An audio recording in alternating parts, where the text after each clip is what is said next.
Bonjour à tous, j'espère que vous allez excellemment bien. Aujourd'hui, on va parler Formule 1, on va faire la présentation du Grand Prix d'Australie. Le retour du Grand Prix d'Australie après 2 ans d'interruption, 2021, le Grand Prix n'avait pas eu lieu, 2020 non plus. Alors on était allé en Australie en 2020, mais la Covid, la crise, on va dire forte de la Covid, s'était déclenchée juste avant le départ vers l'Australie des pilotes. Et puis au final, le Grand Prix n'avait pas eu lieu. Ah, c'était une autre époque. On pensait que la crise allait durer peu longtemps. Enfin certains, parce que moi je pensais déjà que ça allait durer longtemps. J'étais déjà inquiet pour les Jeux de Paris 2024. Je suis toujours inquiet pour les Jeux de Paris 2024. Donc on va revenir sur ce Grand Prix d'Australie. On parlera du Grand Prix 2019. On parlera des gros changements sur cette piste.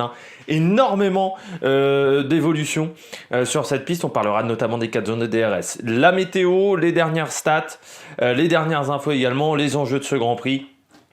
Et les pronos, les pneus, le programme de cette semaine, de ce week-end de compétition. N'hésitez pas à vous abonner à la chaîne, c'est très important. Je vous en remercie si vous l'avez déjà fait. N'hésitez pas à mettre la petite cloche, ça c'est pour des questions pratiques, comme ça vous êtes au courant des dernières vidéos qui sortent sur la chaîne. N'hésitez pas également à mettre un pouce bleu si vous avez aimé la vidéo, et puis n'hésitez pas à réagir dans les commentaires, à me donner vos favoris pour ce 3e Grand Prix de la saison. Puis n'hésitez pas à partager la vidéo, notamment sur les réseaux sociaux, notamment auprès de vos proches, si vous pensez que ça peut les intéresser. Et bon, on commence tout de suite par ce Grand Prix d'Australie. On va revenir sur le dernier Grand Prix d'Australie, c'était en 2019. Grand Prix qui avait été marqué par la mort de Charlie Whiting et son remplacement par Michael Masi. Et Charlie Whiting qui était décédé brutalement le jeudi d'une embolie pulmonaire après être arrivé d'avion à 66 ans. Et ce qui fait que c'était Michael Masi qui avait repris le poste de directeur de course. À ce moment-là, c'était un remplacement temporaire, il était directeur adjoint. Et puis, bon, le remplacement va durer 3 saisons pour Michael Masi, mais il se terminera fin 2021 suite aux problèmes du côté d'Abu Dhabi. Grand Prix Grand Prix d'Australie, où qui était également une nouveauté. Le point attribué pour le meilleur tour en course, c'est arrivé en 2019 lors de ce Grand Prix d'Australie. C'était une première depuis 1959. Domination Mercedes sur ce week-end de course. On avait eu une petite surprise. Je dirais avec les As en qualification qui avaient fait 6e et 7e qui s'en étaient bien sortis comme l'année d'avant, et puis on avait eu un Pierre Gasly éliminé dès la Q1 lors de son premier Grand Prix dans l'équipe 1 de chez Red Bull. Il y avait également le retour de Robert Kubica et les débuts d'Alexander Albon. Lors du Grand Prix, on se souvient tous du problème de Romain Grosjean avec sa roue, c'était la 2e année d'affilée, qui avait dû abandonner. Kevin Magnussen, lui, avait fini 6e, c'était le meilleur des autres. Victoire de Bottas devant Hamilton. Derrière, on avait eu Verstappen, qui est un petit peu la surprise. On s'attendait plutôt au Ferrari de Vettel et de Leclerc, mais qui n'avait jamais vraiment été dans le coup. Un peu à la surprise générale. Et puis, on avait eu un bon Nico Hülkenberg, 7e. Et un Pierre Gasly qui n'avait pas réussi à marquer des points lors de cette première course. Et puis on avait été, en parlant d'Alexander Albon, et il nous avait fait un gros crash également sur ce week-end de compétition Alexander Albon à la sortie du virage numéro 2. Voilà, c'était retour sur le Grand Prix 2019. On va passer aux nouveautés de Melbourne, les grosses nouveautés du côté de Melbourne. Il y en a énormément, le circuit a été modifié.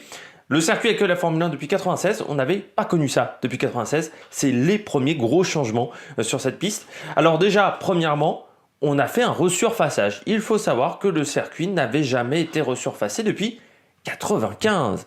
27 ans sans resurfaçage, ce qui semble assez extraordinaire. C'est vrai que les dernières années, on avait eu pas mal de bosses, donc il semblerait que ces bosses soient atténuées. Et puis surtout, il faudra voir le grip de ce nouveau goudron, parce que forcément il va y avoir de l'huile qui va ressortir. Ce sont les premières courses du côté de l'Australie, donc même si des voitures sont passées, ce ne sont pas des voitures de course, donc il risque d'avoir une petite pellicule d'huile. Est-ce qu'elle va rester tout le week-end ou est-ce qu'elle va s'enlever après la journée du vendredi, la journée du samedi? Ça, c'est une grande question, en sachant qu'en plus Melbourne est un tracé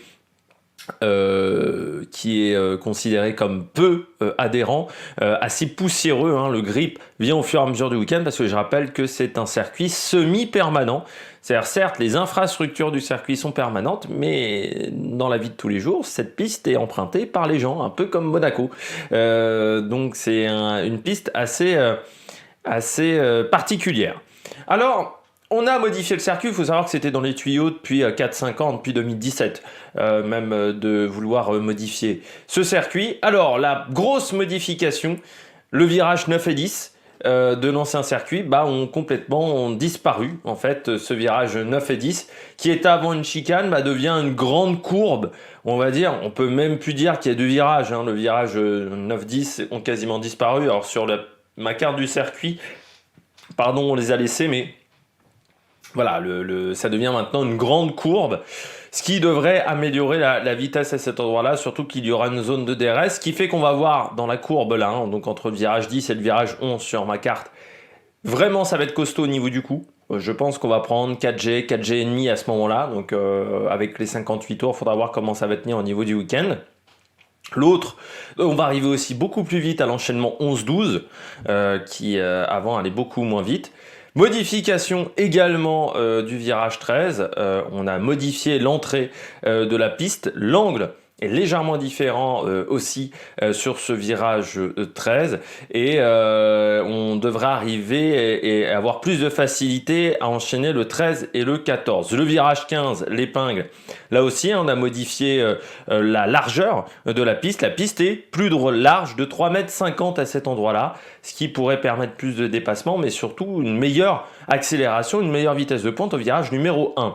N'oublions pas également qu'au virage numéro 1, on a également élargi la piste de 2,50 m. L'angle du virage est un peu moins abrupt à cet endroit-là, ce qui devrait également faciliter la sortie du virage, enfin l'entrée dans le virage numéro 2. Dans le virage numéro 3, on a élargi de 4 mètres. Là aussi, hein, pour permettre d'avoir plus de dépassement, donc avec un angle de virage qui est légèrement différent. Et puis pareil, au virage 6, on a modifié de 7,50 m là aussi la piste, ce qui fait que la piste est légèrement plus courte qu'auparavant. Je crois qu'on a perdu environ 25 mètres sur cette piste du côté du Grand Prix d'Australie. On a également fait un autre changement, c'est la voie des stands qui a été légèrement modifiée, ce qui fait qu'on a une voie des stands un peu plus large qu'auparavant. Avant, il y avait une voie des stands très étroite et puis il y avait une petite bande d'herbe. Vous vous souvenez notamment de l'accident de Ricciardo. Et bien, cette bande d'herbe a été supprimée, ce qui fait que le muret des stands va vraiment au bout de la bande d'herbe. Donc on a un peu élargi cette situation. Et puis on aura aussi une augmentation de la vitesse de 60 à 80 km/h. Là, ça c'est en attente de l'approbation de la FIA. Il faudra peut-être attendre un petit peu longtemps encore pour avoir cette modification. On continue du côté des modifications, donc le resurfaçage, la voie des stands et la modification de ces nombreux virages. On aura également 4 zones DRS sur cette piste avec 2 zones de détection. La première zone DRS, ça sera sur la ligne droite des stands. La deuxième sera après le virage 2 et jusqu'au virage 3. Donc là, il n'y a pas de modification dans cette zone. Voilà, hein, c'était le cas déjà avant. Avec une seule zone de détection qui sera avant le virage, avant l'épingle, qui termine le circuit. Et puis, 2 zones DRS de nouveau, donc dans la grande courbe qui nous emmènera à la chicane. Et puis juste après cette chicane, juste avant la portion technique du dernier secteur, avec une zone de détection qui sera juste après le virage numéro 6. Donc là aussi, petite modification du côté des zones DRS. On attaque le top 3 des virages. Alors du côté du top 3 des virages, je vais me baser sur cette carte du circuit qui est donc la nouvelle carte du circuit, même si c'est marqué 2021 parce que normalement le circuit devait avoir lieu en 2021, mais les modifications de piste sont les mêmes que celles qui sont sur ce circuit, donc on va se baser sur l'ancienne numérotation. Pour moi, le premier virage compliqué, c'est le virage numéro 2. Pourquoi le virage numéro 2? Parce que souvent on a un virage 1 qui est déjà pas évident, où il faut rentrer vite dans ce virage numéro 1, et dans la sortie du 2, on va avoir souvent une voiture qui va être délestée de l'arrière, dû aussi à ce grand changement d'angle, hein. On passe d'un virage un virage droite, un virage gauche, donc c'est pas toujours facile. Et on se souvient notamment de l'accident d'Alexander Albon, parce que parfois on perd le grip à cet endroit-là, donc il faut toujours faire attention. Autre passage qui va être encore plus compliqué cette année, c'est l'enchaînement 11-12, donc cette fameuse chicane, qui déjà en temps normal était assez compliquée, parce que on a tendance, enfin moi dans les jeux de voiture, j'avais tendance souvent à prendre l'entrée un peu trop lente, ce qui fait que ensuite on est collé dans la ligne droite. Il faut pas arriver trop lentement dans le virage 11, mais pas trop vite non plus, parce que le 12, la cassure du virage 12 n'est pas évidente, et surtout, à la sortie, vous avez un vibreur qui est assez traite si vous allez trop loin, et surtout le gazon est un petit peu défoncé à cet endroit-là. Il y a des bosses, on se souvient notamment de l'accident de Timo Glock à la sortie du virage 12, c'était en 2008, qui avait fracassé sa voiture sur une bosse, donc c'est un endroit où il faut vraiment faire attention, il ne faut pas sortir trop large, là en plus on va arriver encore plus vite, du fait qu'on a enlevé la chicane 9-10, donc on risque d'arriver peut-être 20-25 km/h plus vite à cet endroit-là, donc il faudra faire vraiment très attention. Et puis le virage 15, l'épingle du virage 15, même s'il a été élargi. Pourquoi ? Parce que on a tendance à vouloir réaccélérer trop tôt et donc à perdre de la motricité. Il faut vraiment prendre son temps dans ce virage-là, ne pas vouloir aller trop vite dans cette épingle. Et cette épingle, elle est hyper importante parce qu'elle conditionne le virage 16 et le 1. Si vous sortez mal de cette chicane-là, vous allez certainement avoir du mal dans le virage 16 derrière. Et surtout, vous allez avoir une mauvaise vitesse de pointe ensuite, avant le premier virage, qui est une grosse zone de dépassement. Du côté de la zone de départ, on a à peu près 850 mètres entre le départ et le premier virage. On a souvent eu des catastrophes au premier virage du Grand Prix d'Australie. La plus mythique catastrophe, c'était lors du Grand Prix 2002 avec Barrichello, Ralf Schumacher, qui s'était rentré dedans. Et puis le carnage de ce premier virage ensuite derrière, qui nous avait donné un deuxième départ, et je crois que c'est même la dernière fois où on a un deuxième départ et où on utilise des mulets. Et on se souvient également de ce Grand Prix là complètement fou avec la 5e place de Mark Webber, qui avait eu la possibilité de monter sur le podium, le pilote Minardi, qui avait marqué des points pour son premier Grand Prix. À l'époque c'était rare, c'est un peu moins rare maintenant aujourd'hui, et en plus à domicile, ce qui était quand même extraordinaire. On va passer à la météo du côté de ce Grand Prix. Je suis donc sur la chaîne météo. Vendredi, 22 degrés, ressenti 27, avec un petit vent de sud de 10 km/h, un risque de pluie de 25% qui n'est pas énorme, et ça devrait être plutôt vraiment bien vendredi, hein, on devrait être dans des très bonnes situations. Samedi, plus de vent, hein, un vent qui sera de nord, beaucoup plus de vent, 24 degrés. Là, voilà, un peu moins de chaleur et surtout, enfin un peu moins de ressenti de chaleur à cause du vent, certainement, avec des rafales à 35 km/h. Le risque de pluie, lui, sera nul. On aura un très beau soleil. Et puis dimanche, un vent qui va se renforcer légèrement, surtout il sera de nord-ouest, 20 km/h à 35 km/h en rafale, et entre 25 et 27 degrés. Donc voilà, des conditions qui devraient être stables pendant toute la semaine sur ce Grand Prix d'Australie, et c'est pas plus mal. Du côté des stats, du côté des grandes histoires de ce Grand Prix d'Australie, premier Grand Prix d'Australie, c'est 1985. À l'époque, c'était sur le circuit d'Adélaïde. Du côté du circuit d'Adélaïde, 2 fois le titre s'est joué, car à l'époque, c'était le dernier Grand Prix de la saison. On se souvient tous de la bataille à 3 en 86 entre Alain Prost, Mansell et Piquet, les deux pilotes Williams qui étaient plutôt en ballottage favorable, mais qui avaient perdu avec un Nigel Mansell qui avait crevé avec une piste qui allait en s'asséchant, et donc Alain Prost qui avait remporté son 2e titre de champion du monde. Et puis en 94, la bagarre entre Damon Hill et Michael Schumacher, et les deux pilotes qui s'étaient rentrés dedans. Michael Schumacher qui avait abandonné sur le coup, Damon Hill était rentré au stand, mais la suspension de sa voiture était endommagée. On se souvient également lors du dernier Grand Prix d'Adélaïde en 95 de l'accident de Mika Häkkinen avec cette trachéotomie réalisée sur le bord du circuit, et grand miracle quasiment, il était revenu en Australie lors du Grand Prix 96 parce qu'on avait fini la saison 95 en Australie et on avait démarré la saison 96 en Australie et le Grand Prix d'Australie qui deviendra pendant une vingtaine d'années le circuit de début de saison, voilà, le début de l'année en Formule 1, un circuit qui m'a marqué moi déjà par l'ambiance, il y a une très bonne ambiance en Australie, et puis voilà, par ces Grands Prix, on se réveillait la nuit à 6h du matin pour regarder la course. Je le fais moins aujourd'hui, je vais pas vous mentir, je le regarde en replay. Qu'est-ce qu'on a eu également en Australie? On a eu les débuts de l'équipe Brawn, de cette belle histoire en 2009 avec Brawn Grand Prix. Grand Prix 2008, seulement 6 voitures à l'arrivée, ça avait été la cacophonie avec un Lewis Hamilton qui avait gagné devant Nick Heidfeld et Nico Rosberg, qui montait pour la première fois Nico Rosberg sur un podium de Formule 1. On avait eu également Jacques Villeneuve en 96 qui était parti de la pole position lors de son premier Grand Prix, les McLaren qui avaient dominé en 98, et puis l'accident de Fernando Alonso en 2016 avec l'accident avec Gutiérrez, l'accident assez effroyable. Du côté des stats également, il faut mieux partir de la pole position ou au moins de la première ligne.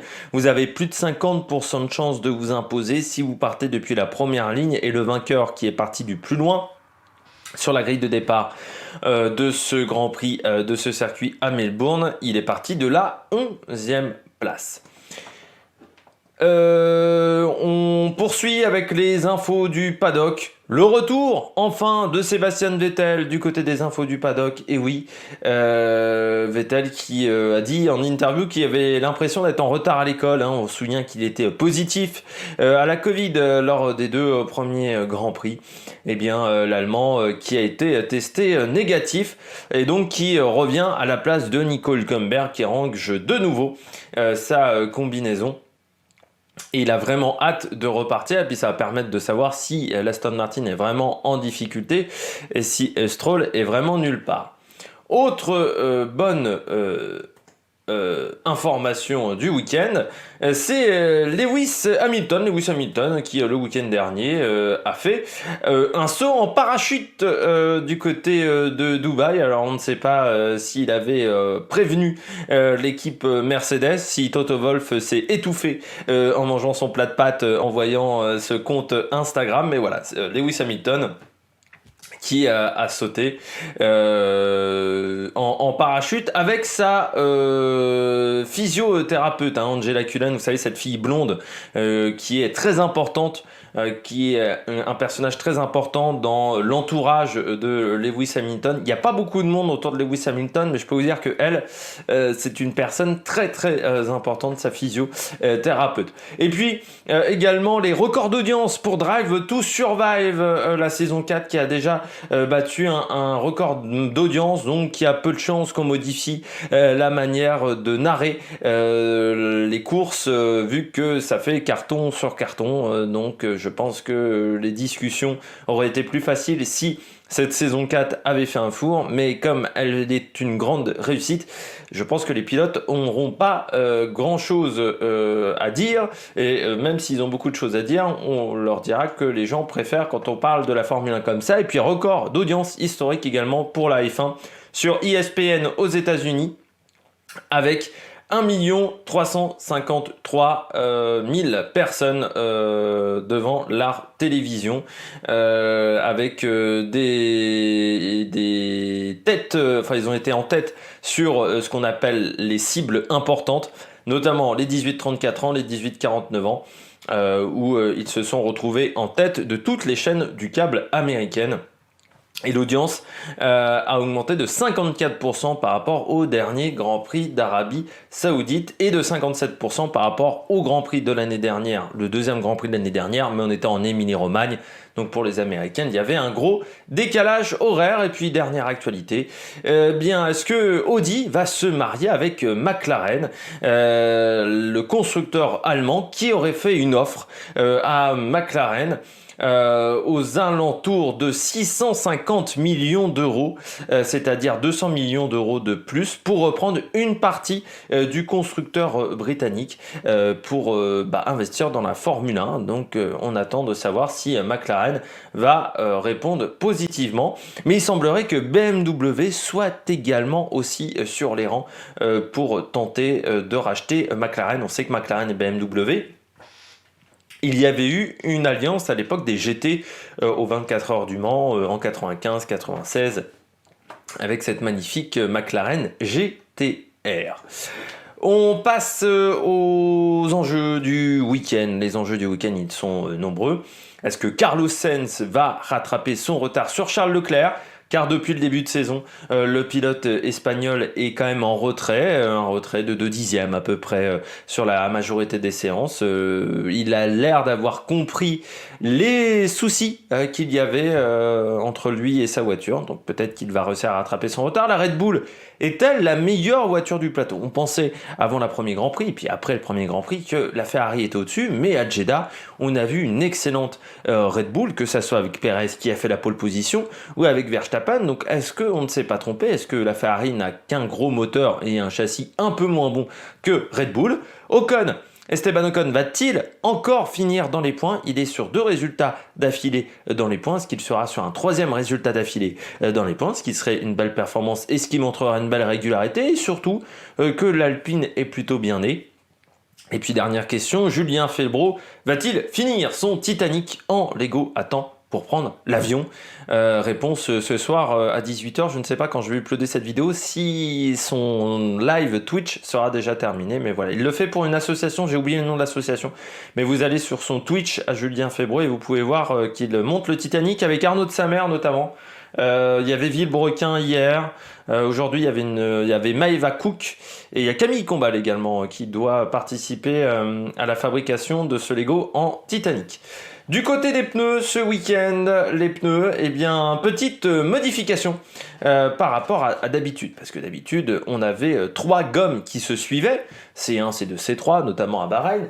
Eh bien là, pour la première fois depuis très longtemps, je crois que ce n'était pas...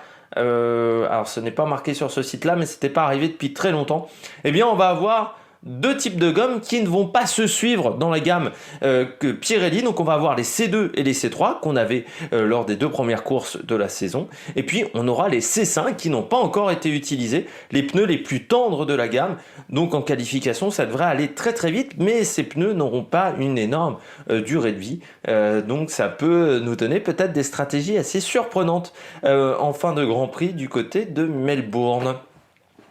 Eh bien, on passe au pronostic. Alors, je ne mets pas les cotes parce qu'en fait, je me suis aperçu que c'était un petit peu faux cul. Je prône depuis le départ le fait que je ne défends pas les paris sportifs et les sites de paris sportifs et je trouve que je leur faisais un petit peu la promotion et puis je trouve que c'était un petit peu long ce passage-là. Donc, moi, je donne mes pronostics, vous donnez les vôtres, mais je donne plus les cotes sur les sites internet.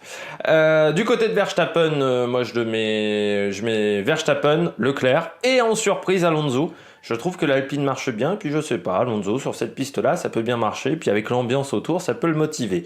Du côté du programme de ce week-end, hop là, il est ici le programme, que je le retrouve. Alors, les EL1 seront vendredi entre 5h et 6h, heure française. Les EL2 entre 8h et 9h. Samedi, les EL3 entre 5h et 6h. Qualif entre 8h et 9h et le Grand Prix qui aura lieu de 7h à 9h. Ce qui fait qu'on aura une petite particularité quand même sur ce Grand Prix, c'est que les pilotes seront parfaitement au courant des conditions qu'ils auront entre 8h et 9h, donc sur la deuxième partie de Grand Prix. Par contre, il n'y aura aucune séance entre 7h et 8h qui correspond à la première partie de course. Donc peut-être qu'on aura des surprises sur les stratégies de course lors de ce Grand Prix. Eh bien, j'espère que vous avez aimé cette vidéo. Donc on débriefera cette course. lundi ou mardi, tout dépend de comment j'arriverai à la regarder et du rythme des vidéos. D'ici là, n'hésitez pas à vous abonner à la chaîne, à réagir dans les commentaires, à mettre un pouce bleu, à partager la vidéo sur les réseaux sociaux, puis nous on se retrouve pour de nouvelles aventures sur la Mec Production. Ciao ciao!